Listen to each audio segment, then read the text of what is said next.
Okay, we're on. All right. We're going by. You can call me Keith. What's your real name? Agent K. Agent K. Zero. And I'm Mike. And I'm Phil. And you probably remember Phil and I from way back. Long time ago. long time ago. Pre-pandemic. We still have some followers, though, on Facebook. Yes, we do. So that's cool. If the pandemic was actually a real thing, or if it was that's, like some kind of parallel universe or dimension that some of us went through and others didn't. What do you think, Phil? Do you think it was real? I definitely was in another dimension, that's for sure. That is for sure. That's what I heard. Yes, it was wild. So can I... well, okay. So this is a touchy matter, but it is what it is. So a lot of people don't believe you should have got a vaccine. What do you think? Do you want to say?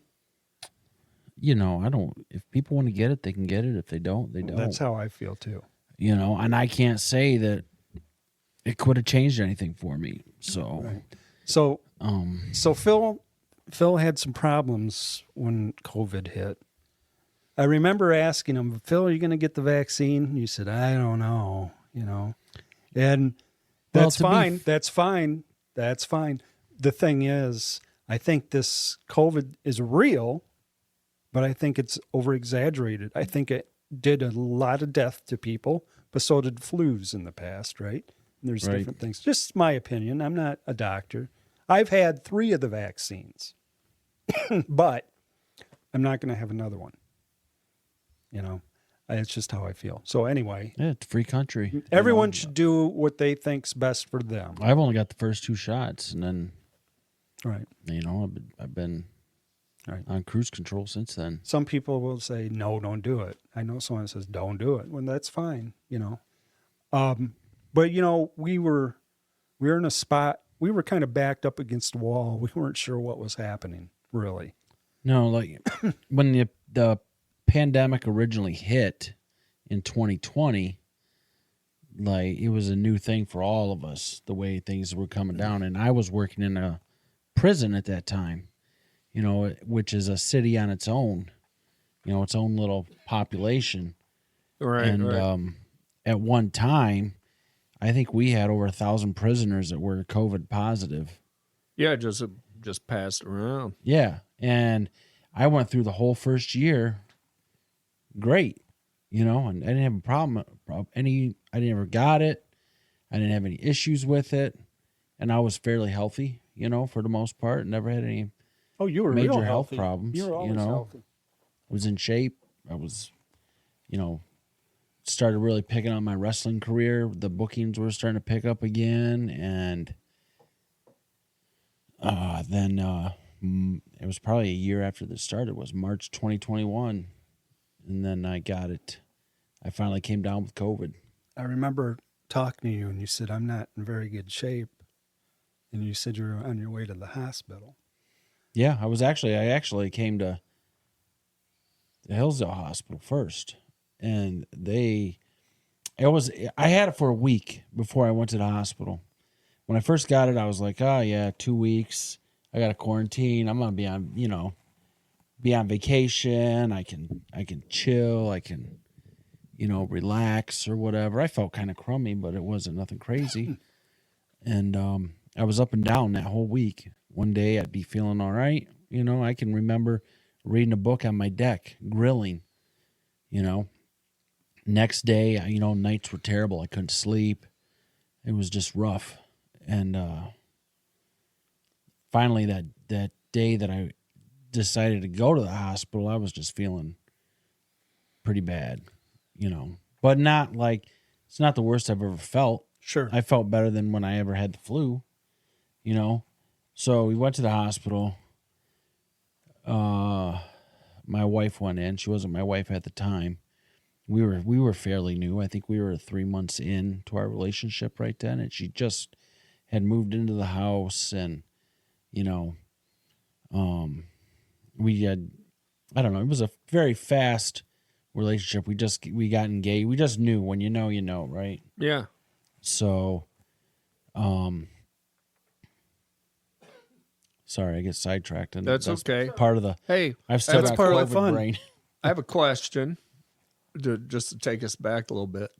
I'm thinking, you said you went through the first year. Where March 2021 was a year into the pandemic, Yes. and the vaccine had already been created. Is that right? It had just came out. It hadn't had been just out came that out. long.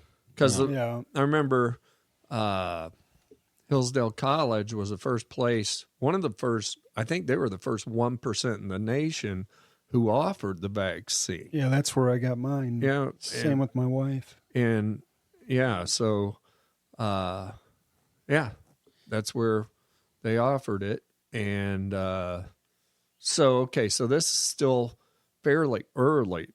And were the hospitals still packed at that time with COVID patients, or had the initial wave already passed? I think the wave had already passed, but they were still kind of busy with it, and you were still having all the precautions. And Okay. Well, I and don't know. whatnot. That was my first vaccine. Was at the college, And that was what, in January that we got that, or I think February? so. But I remember we were excited about it. It's like because we thought this was what we needed to do, right? yeah. And we were excited Well, because at that we time, had that little jump to get in there to right. do it. At that time, there was, if I remember correctly, there was no controversy surrounding it. It was only a month or two after that the controversies began. Yeah, that's when there was doubt. People were doubting. Well, how can they do? it was getting politicized. Yeah. I don't know.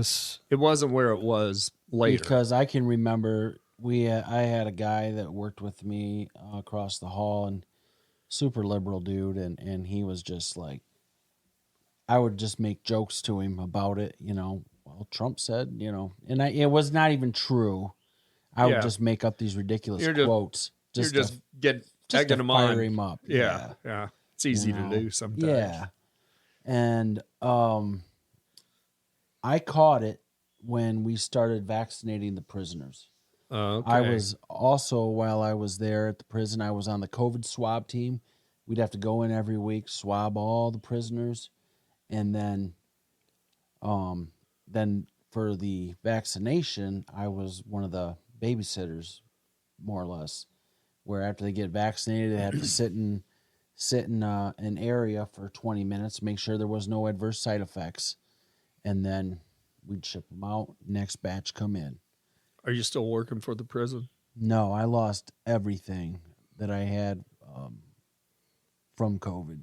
Wow. Yeah, because I wasn't able to go back to work. I've still got side effects from it. So, all right. Yeah, I had terrible, man. Lung disease from it. I have a form of dementia from it. Wow. So that brain fog is pretty bad. And while I was on the ventilator, the second day that I woke up from the ventilator, I had complained about my arm hurting, and then they looked at me like I was crazy.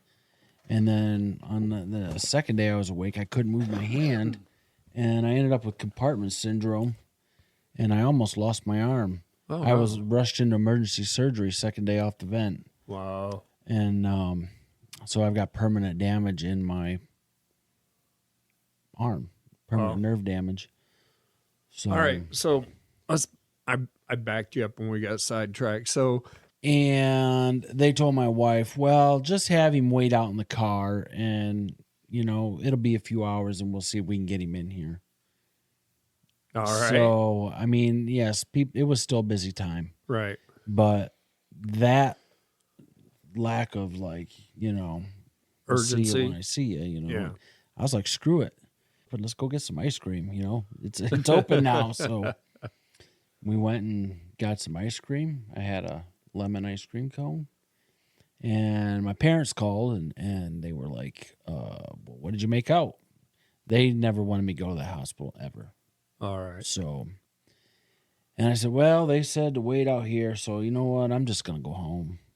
And they got kind of irate with me. and Your said, parents did? yeah, and they're like, Okay. you need to go down to Wasion and go there. And so I said, all right, we'll go. And, we drove down to Wasion. And that was the first time I really noticed a change in my health.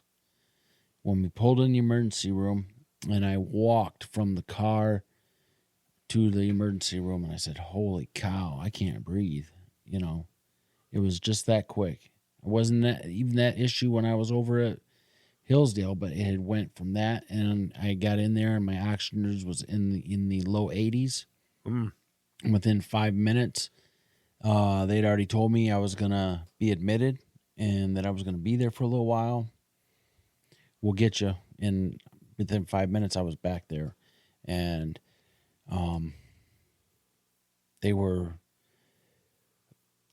she was giving me an IV and, they were prepping me and stuff, and they walked out. And then I forgot. I don't remember what exactly happened, but I was sitting there and my wife came over to me and she was adjusting something. Like, she got really close to my face and it totally took my breath away. I almost couldn't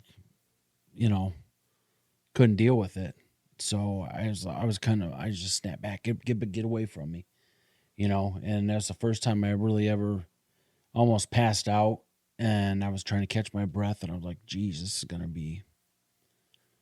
might be something, and, and she had COVID too, but we didn't know until that day when she tested. She told them she had COVID just so she could stay with me, and then they tested her and said, "Yeah, And you she got." did. Yeah, they said you got COVID. So Is that wishful thinking? I guess, but, Manifestation. yeah. So, it was just shortly after they had me and put me in a room and had me on oxygen, and I remember the first day, sleeping on and off. I took a shower. I'm thinking, we'll be done with this and I'll be, getting out of here. And it showed a little improvement. But then on the second day that I was there, they said, we're going to be transferring you to St. Luke's. I actually think it was the first day that I was there. That night, I spent the night, and the next day, so yeah, it was that day, they said, we're going to send you to St. Luke's. This is far more progressed than what we can deal with here for you. Where is St. Luke's? Toledo. Okay. So then I'm like, oh, geez. And it was the middle of the night, like 3 a.m. We got a bed for you, St. Luke's. We're going to midnight run, and I just remember loading me up and everything was dark and making that ride down there, bumpy as hell in the ambulance. If you ever ridden back in an ambulance. I have. It's usually cold too. They have great suspension. Yeah. So They're pretty rough. Well, I mean, it's, Well, they hold a lot of weight. Yeah. yeah. So I don't remember a whole lot after getting to the hospital there at St. Luke's. In the next few days, I remember they put me on a BiPAP, and that was just miserable. It just was. I felt better without it on my face, but I wasn't getting any air, and it just kept getting lower and lower, and they just turned the oxygen up, and I forgot how high it was turned up. But I guess they had asked me about going on the ventilator, and I just was like, yeah, no, I don't remember really saying anything about it, but I do remember. They actually asked you. Yeah, from what they told me, from what my wife told me, that they called and said, you might want to talk to him about going on the ventilator or whatever. I don't remember the first time they asked me, but I do remember the day that they asked me when I went on the vent. And it was Easter morning. The doctor came in and he said, listen, you're not getting better. You're really, it's looking rough. So you can either go on the vent right now and let it help you while your lungs still have a fighting, or you can wait till we have to put you on it. And I was like, oh boy. So, but I was miserable. Just reiterate that. Miserable. There were times when I couldn't sleep. I would just stare at the clock and just nothing was, I couldn't hear the TV. It was just awful. And I said, well, give me a couple minutes. And they left, and this nurse came in, and I still don't know why she was different than the other nurses, but she just had a demeanor that was real motherly and I don't know. Calming. Yes. Yeah. Yeah.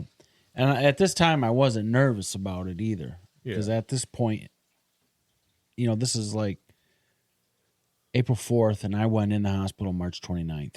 So you've been in there 5 days or so? All right. Yep. Almost a week. Yep. So I was... And you were steadily showing decline. Yep.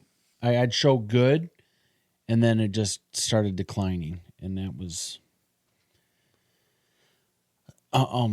So this lady talks to me, and I'm like, yeah, man, I heard people go on the vent, they don't come back. And she was like, well, yeah, but, there's some do. I just remember thinking about that. Like they said, like 90% of the people that go on it. Yeah, it was something crazy like that. Yeah, it was a high crazy statistic. Scary.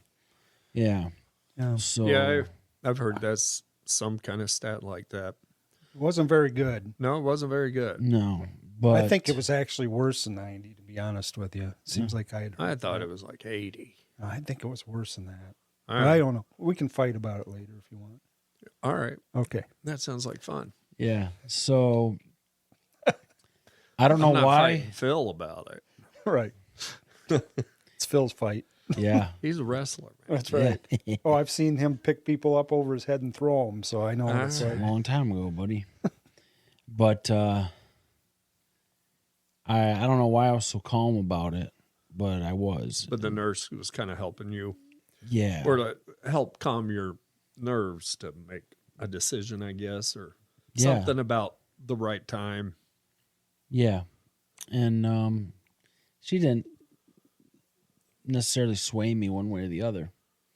But I said, so I'm going to be out cold when this is going on, when I'm on the vent? And she said, yeah, you'll be in a coma or whatever. And I was like, that's a vacation right there, because I'm hating this. I'm hating this BiPAP. I'm hating not sleeping, And she said, okay, well, I'll go. I said, tell them I'll do it. And she went out and told the doctors. I remember looking out there, and like they were doing their rounds, right? So they actually stopped doing what they were doing, put all their stuff down, and started just, getting ready. And then I just... So when you go on the vent, it's coma induced. Supposed to be. All right. The whole time you're on. Yeah. All right. Yep. I don't know much about it, so I didn't realize it. But okay, go ahead. I guess sometimes people come out of it while they're still on it, but you got this thing it's down your medically throat. induced Yeah. coma.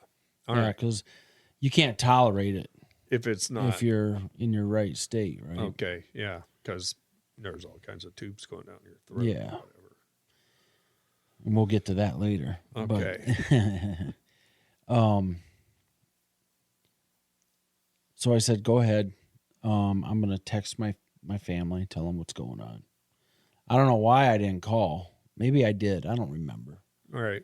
But I texted most of them and just saying they're venting me, And I've still got some of the messages. Depends on which format I messaged them. If it was Messenger on Facebook or if it was text. I lost the text, but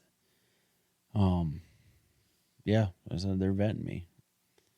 And I think I kind of closed my eyes after that. I said a prayer, God, hey, however you want.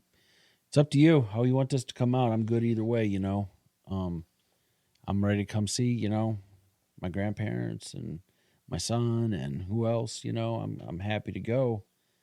Or, if you want me around, I'll be here when I wake up, So I remember falling asleep after that. And at one point I think I remember looking up and they were all above me and they were giving instructions on what they were going to do. And I felt less like a twinge of anxiety and then I was gone. Right. Put you under. Yep. All right. Yep. So that was April 8th. Was that April 8th? No, April 4th. And then the vent was not what I expected it to be. I figured I would be, I wouldn't remember it till I woke up.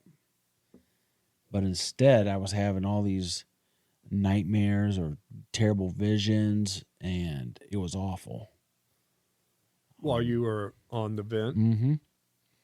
Yep. Okay. And I think the first one that I kind of remember was I was in the bed and like there was a bunch of doctors and there was supposed to be some wedding and whatever. Why is there a wedding in a hospital? I don't know. But all these doctors are out there and this one lady keeps taking pictures of me and I was getting kind of pissed about it. I don't know why. But, Right.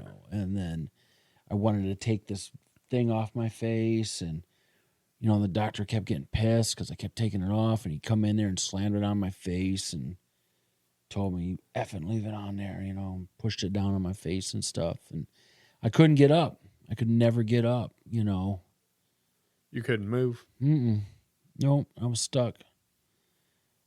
And I don't know what the end result of that one was, that vision. It was just weird.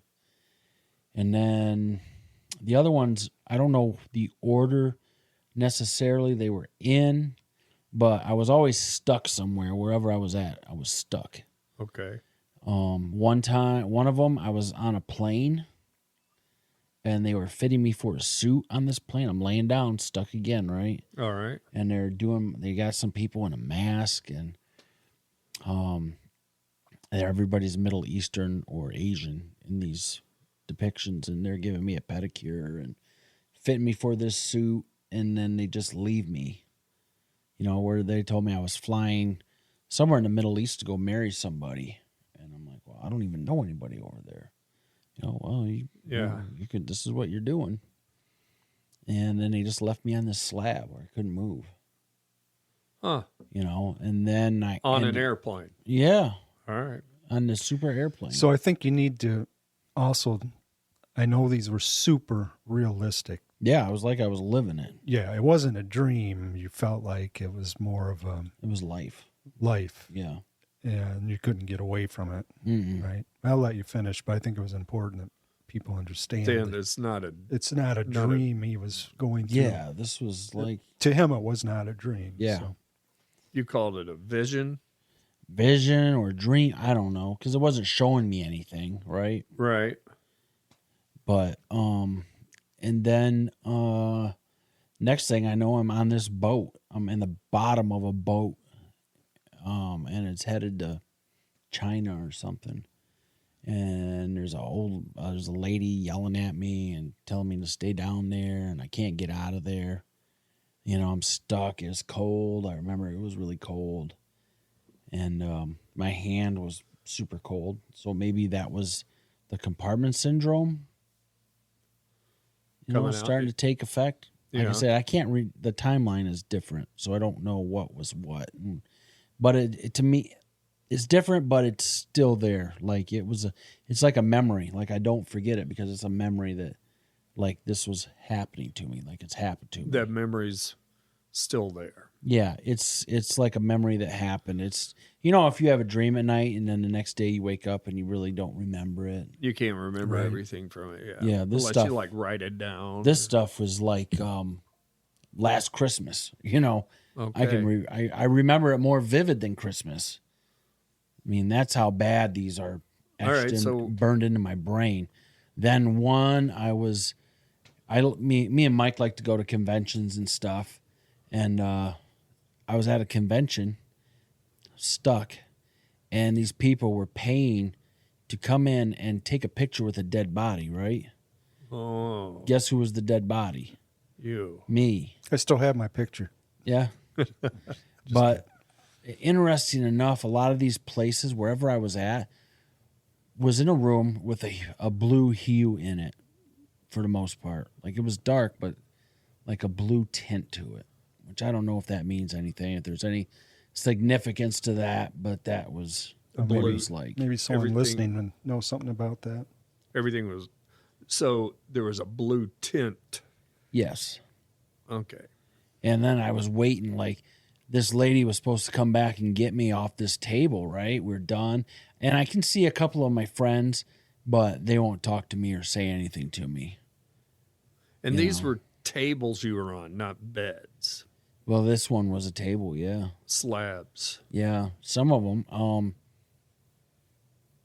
Could you see yourself on the table, or were you laying on the table looking at This people? is like looking first at you? person. It's like first person. So Okay. I'm like sitting there laying and watching them come in. And, you know, I felt somebody poking me, and I'm like, man. They just wanted to get pictures taken with a dead body Yeah. Yep. at the So- bottom of a boat. No, this was in a different place. This was Different at a, place. Okay. This was at a hotel or something, right? Oh, at the convention. Yeah. the So I'm convention. waiting, and like this lady. You were an is attraction not- at the convention. Yeah. And then, you know, I'm just like, well, get me out of here. You know, I want to go back to my room or whatever. And they just wouldn't let me move. And I'm stuck here, and they're closing it down or whatever for the weekend. I'm stuck in this room, and I can see people, you know, on the outside, like there's a door, and I can see them walking by. And I'm like, I'm yelling, you know, hey, you know, blah, blah, blah, blah, blah, you know, come in here. And I'm kicking, and I'm trying to get out. And then this was like the first time I actually heard somebody talking to me, and it was a guy, and I don't remember his name or anything, but I couldn't see him, but he was over my shoulder on the left, and he was just, yeah, we're gonna be all right, you know, we're gonna get through this, it's gonna be okay, you know. Okay. So this, when you say you heard somebody talk, this was in the actual hospital room, or is this a voice in your coma, in your vision? I didn't have any visitors. Okay. Yeah, this is still COVID, was not letting anybody visit or anything, All right. so this is in my vision. All right. So I attribute that to maybe because he came back at another point in this one of my visions. All right. Tell me about the guy. What did he say? Just was encouraging. Just like, it's gonna be okay, man. We're gonna get out of here. You know, it'll be all right. And it's like, okay, well, this sucks until we do. Right? Yeah. And that was, I never really got out of that. I just must have drifted off to sleep until I got my next dream or whatever it was. Because it's hard for me to describe it as a dream because it was so real. It was like a life experience. Super vivid. Yeah. Yeah. So not to interrupt too much here, but when my father died, I had a dream of him. It was the same way. And I knew he was dead. And I said, you can't be here. And he says, I'm here. And he reached out and hugged me, and I can feel the hair on his arms. But there was someone standing behind him on his left side, and I don't know who it was. Like someone overseeing the visit. And when you said that, it brought that to my mind. I never could figure out. It was such a real dream. Such a real dream. I could even smell him. But I don't know who that was behind him. He was sitting in his favorite chair, and there was someone standing there. Couldn't even make them out, but they were there. You just knew they were there. Yeah. Yeah. So anyway, that's what. I'm sorry to interrupt, but that's what it reminded me of. No, that's Yeah. fine. That's absolutely fine. Like, just talking about all this stuff is just kind of flooding back to me. Sure. You know, some of the vividness, and there's so much of it. You said it happened. You said the gentleman came back again. You remember Yeah. him another time? Another time I remember him because I was in a hotel room. Again, dark, blue hue, you know, lighting. I could see kind of outside the hotel room window. It's like not a very nice hotel. And I'm waiting in this hotel. I'm tied to a chair I'm waiting for two guys to come kill me. Because they thought I was a snitch, and because I was doing the chaplain for the sheriff's department at the time, and I was also a substance abuse counselor before I got sick. So these guys are coming to kill me. So I'm literally just strapped to this chair, waiting for them to come kill me. Oh, Yeah, and I can hear them outside, and I hear sirens, and like the cops are out there, and they're saying when somebody stuck their head in my window, and they're like, if you come out during the siren, they won't hold anything against you. You know, you can just come out. And I'm like, well, somebody let me out of here, you know? So I'd made up my mind. I mean, these are conversations I'm having with myself. Like, I'm going to, you know, if I back that up a little bit, I'd had another vision where I was at a place and these people were making me do drugs. They were shoving them in my nose and just shooting me up, and right. it hurt. I could really like feel them pushing things into my nose. And it was after that I was stuck there at this hotel. So here I'm in this situation. I think I'm addicted to drugs. Yeah. You know, I'm like, why am I doing drugs? Yeah. Yeah. You know, I mean, that's not me at all. And I'd made up my mind that I'm going to get out of here and I'm going to turn myself in. I'm going to go to rehab or whatever. Yeah. And then I go to, I never got out, of course, but I never got shot either. And then I find myself in a hospital, surrounded by a bunch of people. Everybody's in white. Okay. You know, it's super white. And then I'm seeing these little things. I can't even describe them, but they made like a little trilling noise or whatever. They were almost see-through, but I could just see them. And like anything I wanted, I could make them do almost, except get me out of there. Okay. You know? Okay. So that was cool. And I had seen my dad somewhere, and I was trying to get him to go get him, but they made the greatest music. You know, this was like, it was pretty peaceful for the most part while I was at this spot. That sounds like the first somewhat positive thing you've said about the experience so far. Yeah. Everything else seems like a nightmare. Yeah, it was still sucked because I couldn't move, but there was also like some Christmas party going on in there. And okay. We're talking, this is March. So yeah, April actually. But I can remember bits and pieces of it. But I remember I was stuck, but these little cool things were, you know, I could do anything. And they were, you know, if I wanted money or whatever, I was getting all this cool stuff, but I couldn't do anything. You couldn't enjoy the cool stuff. Yeah. Yeah. So then I go to another vision where my daughter is pregnant, which she's pregnant now, first time. So all right, this wasn't happening. Congratulations. Thank you. And she was living with a Chinese family. Yeah. And sounds like there's a lot of Asians. Yeah, that's in the these weird dreams. thing. That's almost everybody was. Have you ever been to Asia? I've been to Japan. I wrestled in Japan a couple times. All right. You know, but I don't know.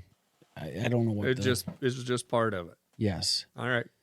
So your daughter was pregnant in this vision. Yeah, by this, and she was living with an Asian lady and the Asian lady's mother.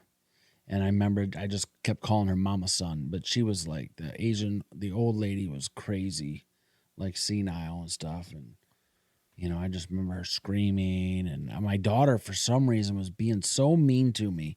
And I don't know why. She's like, you're going to be here, you know, and just weird. It was so weird. And like I embarrassed her because when I woke up from this coma, I said, you gave me a rectal temperature you took my temperature and you were like very rough. And she was so embarrassed because the nurse was by me, but I was on fentanyl. So I was like, hey. But I remember that. And she was just like, Dad, what are you talking about? But then I went to another vision where, man, they're all coming back to me right now. So I'm going to keep them coming because this is very interesting. Except I don't want to get you to the point where I'm not going to sleep today. Yeah, that kind of thing. You want a tissue? Yeah. And I was in a hospital. She was working in a hospital in this dream, and they were having her baby shower there. But I wasn't invited. I couldn't go down there, right? And I'm stuck, and I'm on a gurney. I'm stuck, and I'm getting pissed off, and I'm trying to kick out of this thing. And they said, we're going to call the police if you keep doing this. I said, good, because I'm friends with most of them. So, good. And when the police got there, they cussed me out and told me I couldn't do that anymore. And, and I didn't get relief there either. I wanted to, I was finally thought I was going to get out of this damn thing. So that didn't work either. And then there was one where I actually, the whole bizarre encounters thing came up. Oh. I think I told you about it. I don't know. I don't think so. Well, man, I'm sorry if I didn't. It's all right. Sounds like you were around the world a few times during this episode. Well, this one was in Hillsdale, but it's weird because it wasn't really Hillsdale, but it was supposed to be Hillsdale.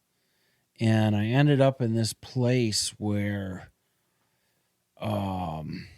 we had talked. I know we talked about doing a bizarre encounters about this cult or something. And anyway, I ended up there.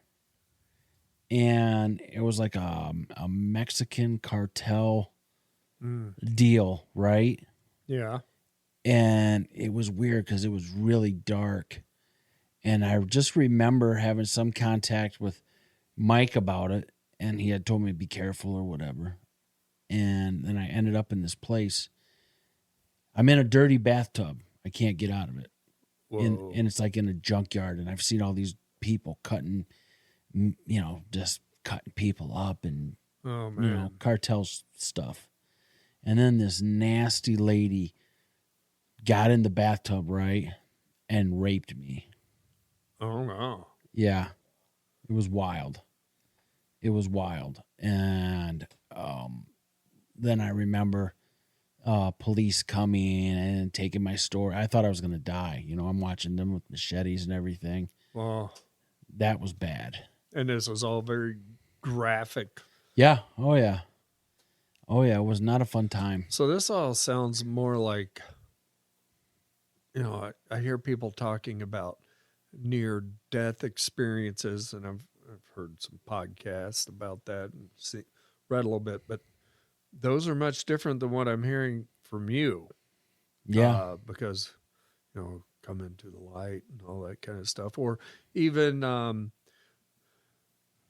rising out and seeing themselves. Yeah. I never seen that. In the operating room or wherever they may be. But this sounds more like a bad trip. Right. So at one point in this, I end up somewhere where I can actually walk a little bit. Okay. And it's a bright place. And I thought it was an empty casino because there were so many lights and everything. All right. And there was like different stations, but the floor was like a bright marble color, and just it shined. But there was nobody else around. All right. And I just remember just a little bit of that, just like walking, like, whoa, what is this place? This is, And that was else. there for a little bit. Yeah, just for a little bit. And then, did it bring you a sense of peace, or were you? Well, it was much better than where I was. Yeah. So I feel like that was more peaceful. So then I come to one of the worst spots in this whole deal. I'm at this house, and I'm seeing people I knew in the community, and they're just doing drugs, right? They locked me and they put me in a room, and there's kids and dirty diapers, and these people are all ODing. There's dead kids. I mean, they're piled up in this room with me. There's one dude over here talking to me. I don't remember him, but he wasn't saying anything. Like, dude, we have to get somebody in here to help these people. And he's just like, no, we're not going to get anybody in here to help anybody. And I remember like South Park was on TV. It was Okay. a dark room. There was South Park. And like, I don't remember. I remember I had to pee really bad. I don't know what that has to do with anything. Right. But I just remember that. And next thing you know, I remember like a SWAT team breaking in and airlifting me out of there. Oh. Now, I don't know for a fact. I was life flighted to the Cleveland Clinic. During that whole experience? Yep. So I don't know if this dream was interrupted by, because on April 8th, I crashed. My oxygen went way down, and they didn't think I was going to make it. They actually told my family, you might want to make arrangements for a funeral. Our priest came down, gave me last rites. Wow. All that. And they finally let my parents in. They said, if you want to come see him, it's 5:30 in the morning. They said, we've been pumping him with a bag for the last 2 hours. The ventilator's done all it's going to do. Do you want life-saving measures, or you want to let him go? And they said, we'll try to find a bed if you want. We'll try to do this ECMO. That'll be the last-ditch thing, where the ECMO is where they transfuse your blood or oxygenate your blood. Okay. It's almost like dialysis, Right. So they said, yeah, let's do that. And they were just waiting all day for a bed to open up somewhere. And then I think it was late at night that a bed opened up in Cleveland, but then they had to wait for the storm to subside so they could airlift me to Cleveland Clinic. And then I got airlifted there. I remember when that happened, that I was really thinking I was never going to see you again. That scared me bad. Well, yeah, and I was, that's kind of interesting to me because I don't know, I don't know what was going on out here, what people were, where they were getting their news from, or who they were. You know what? I'm trying to think where I think I got on Facebook. Yeah, it was Facebook. Yeah, it was tough. Yeah, it was real tough. So you were in this terrible place, one of the worst of them all, and the SWAT team comes out, gets you in a helicopter, Yep. takes you away. Yep. All right. And then another one, like I think it was after this, I was in a hospital, and I was trying to get people to talk to me and like give me something to drink, and so I think that was towards the tail end. Maybe I started coming to a little bit. I don't know. But that was one of the last visions I had before I woke up. Okay. Now, my awakening was, they say they started weaning. I was doing okay, and then I crashed, right? And then went down to Cleveland, and then I started coming through. They never did the ECMO. Oh, really? They just started weaning me off some of the meds I was on, and Right. then I started coming back. Okay. That's good to hear. Yes. Yeah. Well, you're sitting here right now. So, Yeah. yeah. I'm really a ghost. But so the first thing they did was started weaning me off this paralytic. What they say usually takes about 45 minutes for someone to start coming through. Then 5 minutes, my eyes were open, and then they put me back under. Okay. And then they wanted to see how I was doing, and then the next day they they started it again. Like, we're going to take him off of it. Right. And the doctor I talked to the doctor after this happened. He was looking over me, and he said, I opened my eyes, looked around, and then I just went and pulled the vent out myself. Did you really? Yeah. And then I told him I had to go pick up my daughter. Like, I was going to try to get out of bed. Oh, do you remember that? No. No. Nope, I don't. Probably a good thing. Yeah. So I think that was the 14th of April when that happened. So it was a good 2 weeks. On the ventilator. Yep. After that, you were in the hospital for how long? About another week and a half, 2 weeks almost. Any more visions or dreams? No, I just had a really hard time sleeping, and I was on drugs still. Yeah. The funny thing is, when I woke up, right,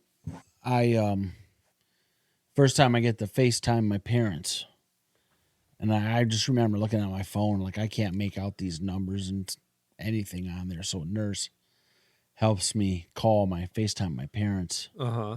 And I call them, and I'm like, hey, just to let you guys know, I'm gonna be turning myself into the sheriff, and I'm gonna start drug rehab at the Hope House. So they're like, what the hell are you talking about? Because these visions were so real. I had thought that I was in there for a drug overdose. That's what I was in the hospital for. Wow. Real enough that I tell my parents, this is what I'm going to do. I'm going to turn myself in, and I'm going to go to rehab. So you might as well go to rehab before you actually have a problem, huh? Yeah. Right. And I remember having conversations with people and stuff, and I have a hard time knowing if it was real or if it was like right in that, Remember that $5,000 you owe me? Oh, yeah. Yeah. Oh, man. I could feel my death coming soon. So what do you, after, what was that, 21? 3 years later now, Yep. you've had time to process and think about that. I wrote a book about it. Oh, you wrote a book about it? Yeah, it's on Amazon. Oh. Yep. It's called Venting Me. Venting Me Yep. on Amazon. All Yeah. right. Mike, you got the book. No, I don't have the book. I thought you had the book. No. What kind of friend are you, Mike? Well, Jeez. I've been waiting for a signed autographed copy Oh, Hey. I'm with wait- a thumbprint. Oh, I thought you were waiting on the picture book. So your book. I don't want you to divulge everything. I lived in Yen. You lived in the end. Do you attribute this to just your mind working against you? Do you feel like you were in some parallel dimension? Do you think you had gone into visited, like purgatory or hell or some kind of place like that, or what? I don't know, but I'm going to tell you one other thing I forgot to tell you. I remember, now I don't know if this was real or how it was, but there was a woman in black from head to toe, like a little hajib or whatever. Yeah. And she would walk past my room, and I can't tell you if that was real or that was one of my dreams. Okay. I cannot tell you. I'm not sure. I will tell you about 2 years later, I seen someone, same built, Coldwater Walmart, and about shit my pants. Oh, wow. I freaked out. Like, it gave me because I still have some PTSD from this. I can Yeah. imagine. I can't put anything like up on my face or, for the longest time, I couldn't even kiss my wife, and she thought, what's wrong with me? And I'm like, no, nothing's wrong with you. I just can't put it. I'm supposed to be on a CPAP machine. I can't even put anything on me for that. I'm on oxygen at night, through my, Sure.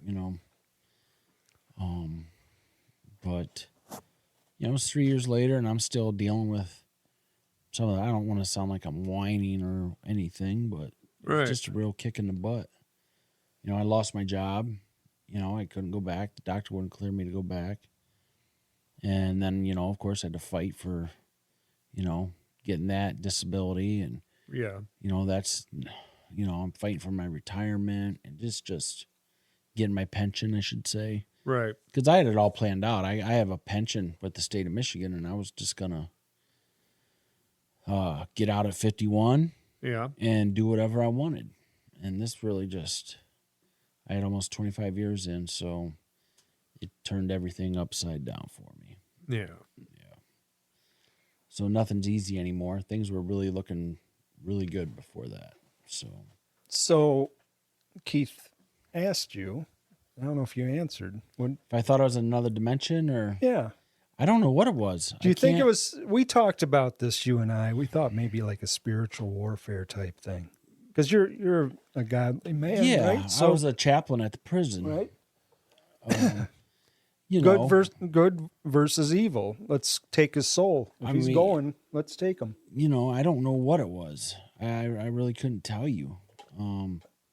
So that's why it does worry me. So I'm like, why did I have all this terrible stuff?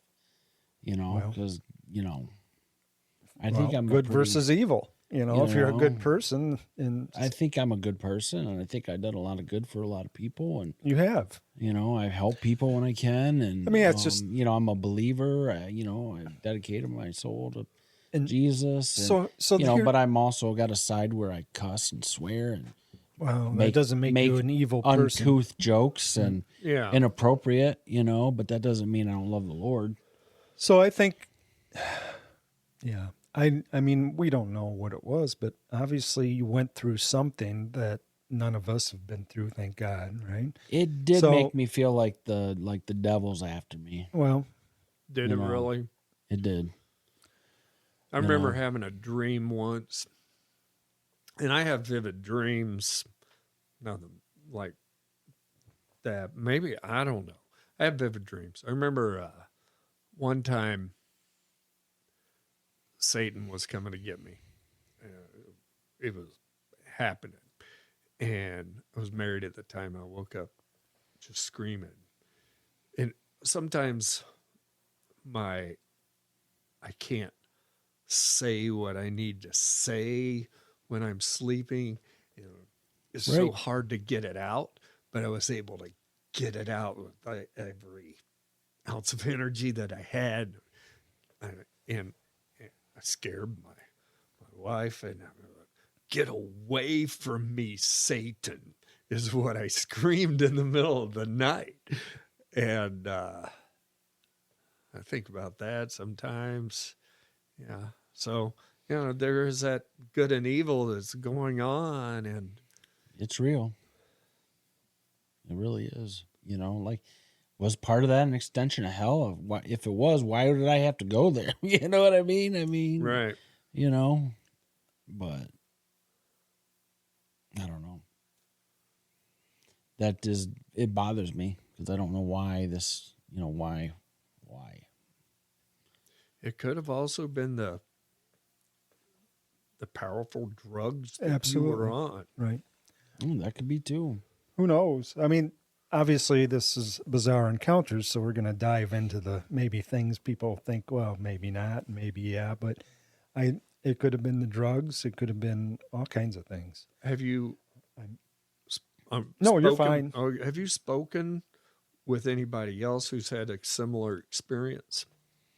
Yeah, I'm in a couple COVID groups, and some people said, "Yeah, this is bad," and like, my mother-in-law was on the vent, not for COVID, but she had a lung reduction she had COPD, and they cut out the bad parts of her lung, and we thought we were going to lose her, but she was on the ventilator longer than I was, and she She don't remember anything.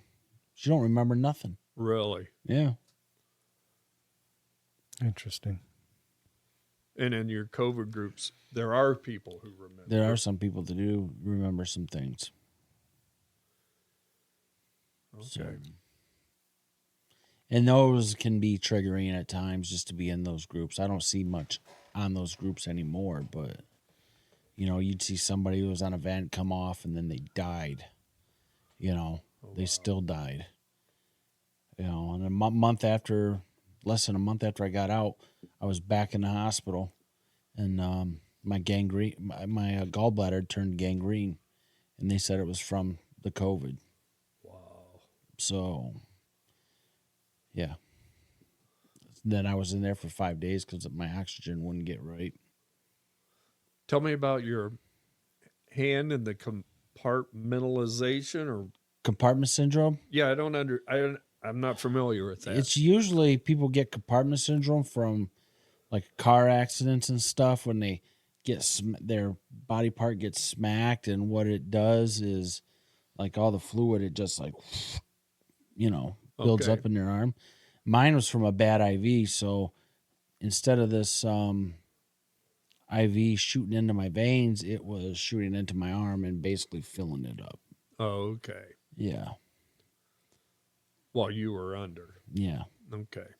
Because I woke up, I remember saying, "Hey, I think there's a metal rod in my arm," and like, "What's wrong with you? You're already saying off the wall stuff." So, they just took it with a grain of salt. And the next day, I'm like, "I can't move my hand. It hurts really bad. I think I got gout. Gout in my hand." So describe to the listeners what your arm looks like. It's got a lot of tattoos on it. No, I mean the other part. No, it basically looks like it starts out with a carpal tunnel incision up on my hand, and it goes around into a nice little, pretty big scar that messed up a lot of my tattoos. So measure that scar in your head. How long it's is that? probably 14, 15 inches. Yeah. That's a scar? That isn't how your Right here? tattoos were designed? That? Yeah. Oh, yeah. Good close look at that. You can see my muscle. See where it's cut out? Okay. They had to cut my muscle out. Oh, wow.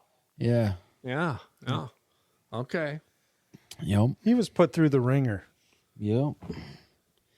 And still do, because like any little thing that happens to me now, sickness wise, ends up like a big thing. Okay. Like I had a little cellulitis, ended up putting me in the hospital for 2 weeks with it. Just last October. Wow. Everything turns into something huge. Yeah.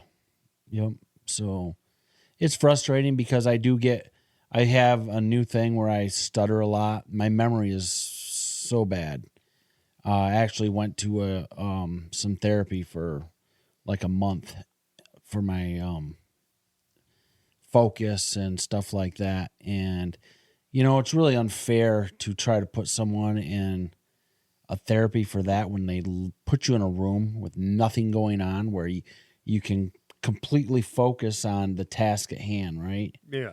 It's not like every day. Like literally, I will think of something, go to put it in a note or go to look at my phone, and just that quick, it's gone. So this is All the exactly what I've been going through, and I think it's gotten a lot worse since I had COVID the second time. Yeah, I cannot think for It's nothing. horrible. Yeah. I can literally be walking from here to that door and get to the door and forget why I'm walking to that door.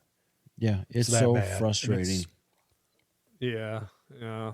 It's just, it's horrible. And I'm like, am I getting Alzheimer's?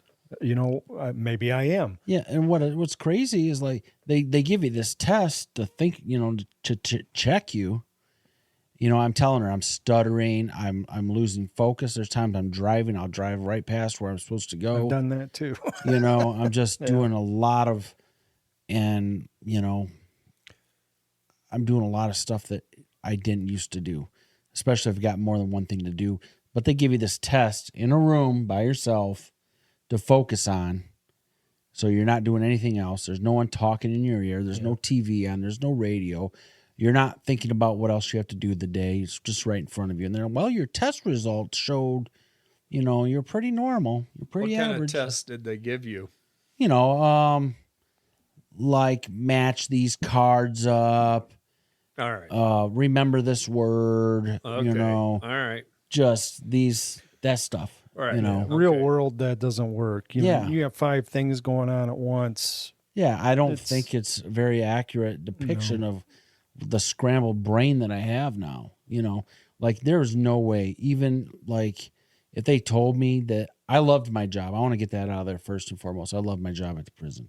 All right. I went back to school late in life to get the job that I had.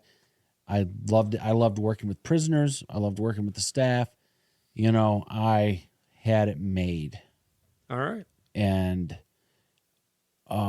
coming off this, not being able to breathe right, there's no way in my right mind that I could go in there and function in that prison with the way my head works now. It's a very secure place. You have to lock doors. You have keys. You have codes to remember. The codes might come along, but you have reports to do. That's another thing. If I get on a computer or something, it just overwhelms me now, and I can't. It's hard for me to focus on what's there in front of me. Okay. And I wouldn't be able to go in there. I've since this has happened, I've lost so much stuff, just misplacing it, putting it in places where it doesn't belong, So this is brain fog that everyone talks about, right? Yeah. So that's probably what I've got, because it's gotten so much worse after my second bout. Yeah. The brain fog. They gave me an MRI and stuff on my brain because it's bothering me. And they said, well, your ventricles are slightly swelled, which could be from your deprivation of oxygen, because it was down in the 30s when I crashed. Okay. And 30s, wow. Yeah, what was the name they call it? Hydrocephalus or something. It's a kind of a form of dementia, but right. But the bottom line is, for 3 years I've been going to doctors.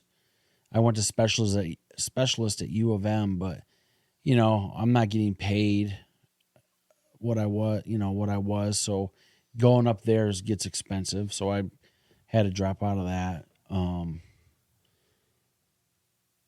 I don't even remember what I was about to say. See? But I've that's what I do too. But for 3 years I've been seeing all these different doctors, and while they're all supportive and stuff, I still don't think they really get it. And they all saying, well, COVID's so new, we just don't have any answers. When I said, when am I going to start feeling good? Like, when's I going to have my spunk back? Like, some days I can't even, it sucks to get out of bed, and, I need 10, 11 hours of sleep every night. I never had that. No, I was never like that before. Phil was one of the busiest people I ever met. Hey, Phil, you want to do a podcast? Well, I would, but I got to do this. Or, and it's just how he was. He was always busy. I had a couple jobs. I was working 2 jobs at that time. Yeah, you were always, it's just, you were busy. And now it's like really kind of tough for you. Yeah. And that's got to be right there.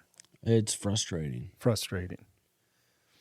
Yeah. So, like, somebody kept asking, why don't you come back and counsel at the Hope House, do drug counseling again? And I'm like, because I am not going to be able to retain the information given to me from, they go around, we take notes, and then, we've put it into a thing. And some days I'm just scrambled. I just can't.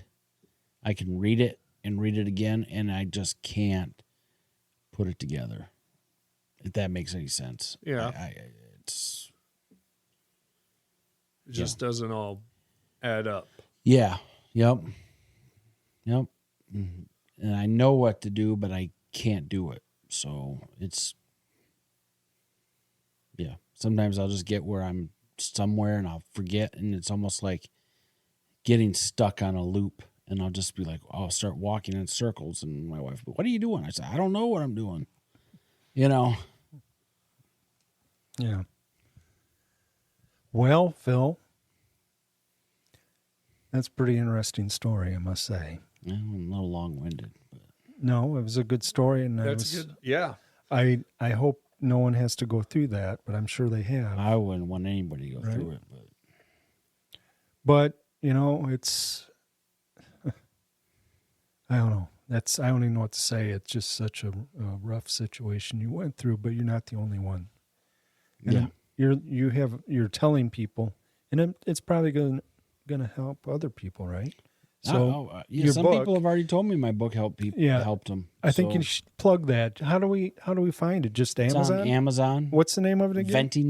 Venting Me by Phil Monahan. I talk about my whole life in that book.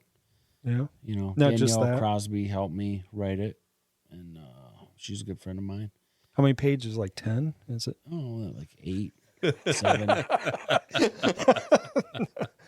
This will be the last episode, folks. Mike's going to die. He just doesn't know it. Oh, man. It's funny. It's not funny. When we did that movie together, I remember pushing you into the ambulance. Yeah. And you were you're talking about being, that just kind of like, whoa, I kind of remember that. That was fun. Yeah. That was fun. Yeah. Well, I guess, do you got anything you want to talk about before? We've only been at this for 1 hour, 6 minutes, and 52 seconds. Oh, that went quick. Sounds like a good show. Yeah. So I think it was really very interesting. So Eye-opening. So let's talk about bizarre encounters. Do we have anything we want to say? Do we want to keep doing this? Do we want to? I think we're having fun. Yeah, I'll be here when I can for sure. Yeah. Next week we're going to be. Next week we won't be here. All right. We have to do some filming. Looking forward to that. I'm looking forward to spending time with Phil. Yep, it'll be fun. Yeah. So, but we should be back the following week. And I think we would like to talk, if everything goes well, we'd like to talk about the Mandela effect, which we find very interesting. So, is there any certain things on the Mandela effect we're going to be talking about? Well, I'll tell you, there's new ones all the time. I'm going to talk about my experience that I've had with it, and just some of the things out there that I think everyone can relate to. Why do they call it the Mandela effect? Well, it's a good question. It's got to do with Nelson Mandela? I think it all started when people thought that he had died and he did not. And something was going on where they said, well, he's dead. No, he's not dead. Yeah, he was imprisoned. Yeah. And everyone thought that he had died in prison. Right. He never died in prison. It's I'm a skeptic on the Mandela. That's good. So I will bring some skepticism. And that's what we need. Isn't there something with Sinbad and the Mandela effect? Yeah, Sinbad. Yeah. Fruit of the Loom.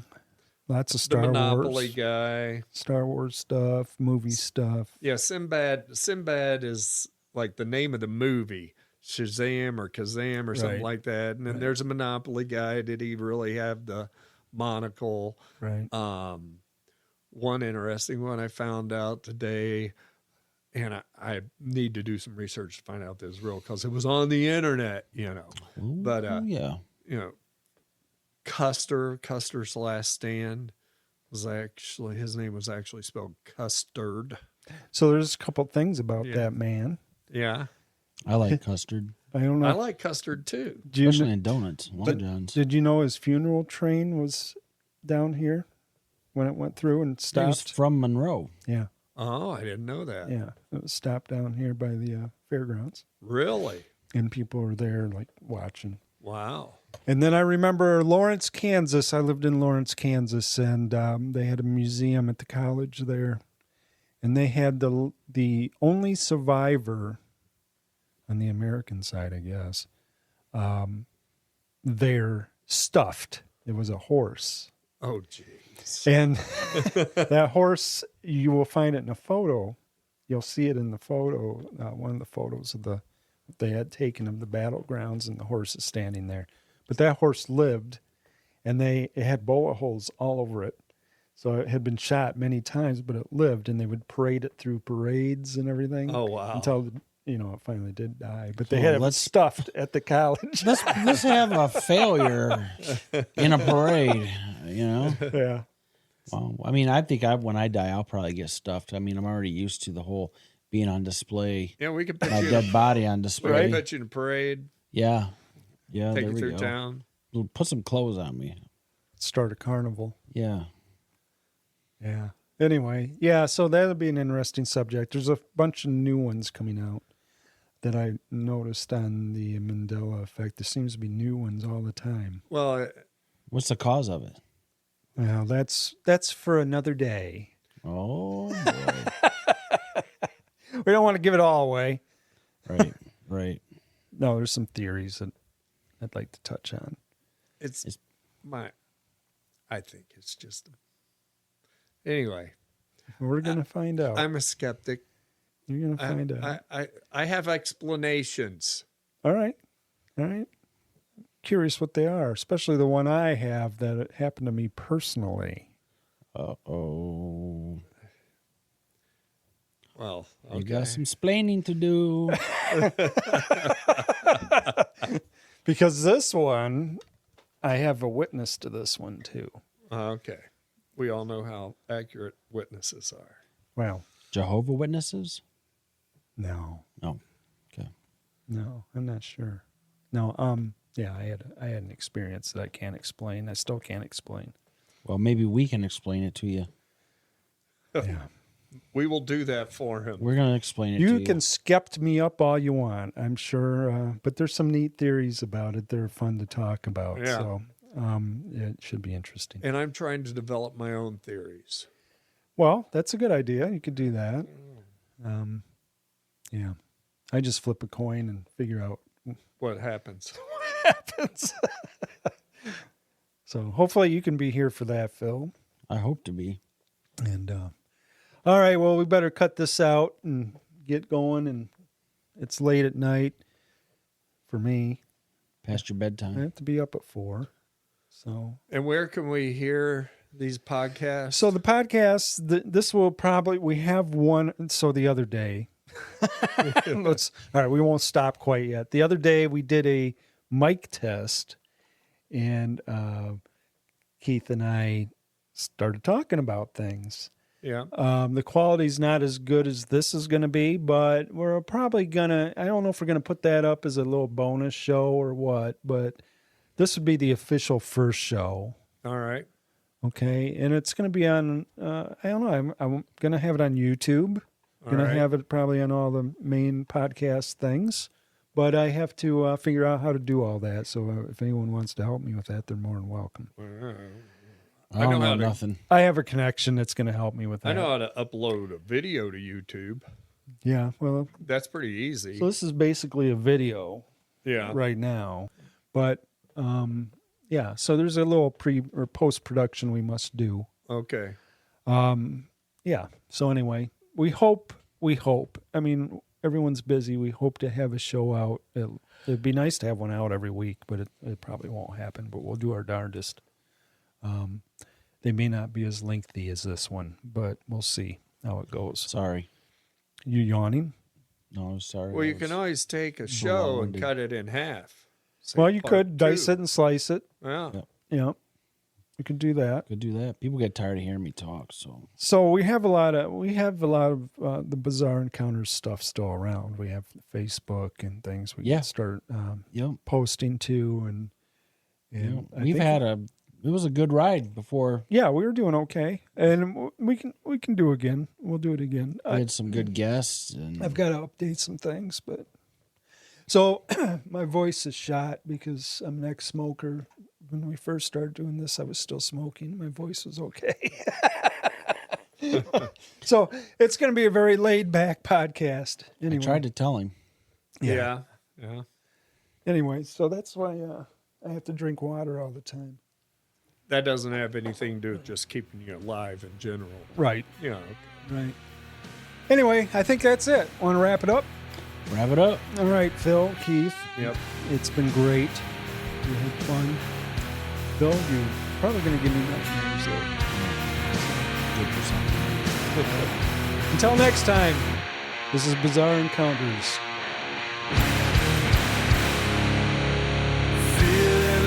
I only hang, crushed beneath this life. Every day's a shade of gray, mundane crawl, we're barely alive. How much more of this can we survive? Feeling like every stride leads me nowhere, can't find the light. Late, but we rise, push through the pain and the strife.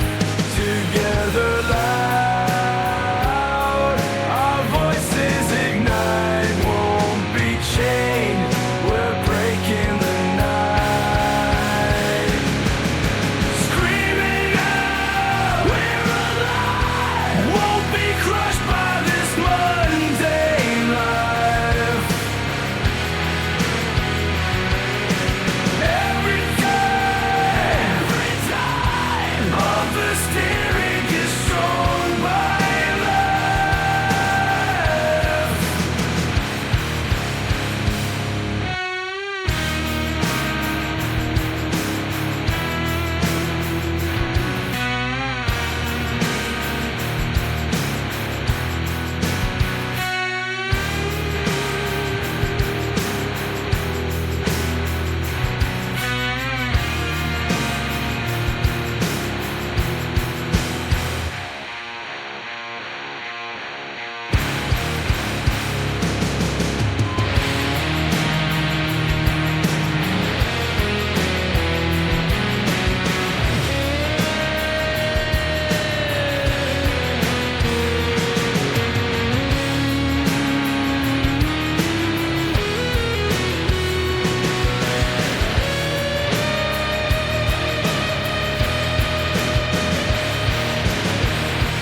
In this silence, so still, weights of the world, they pull us down.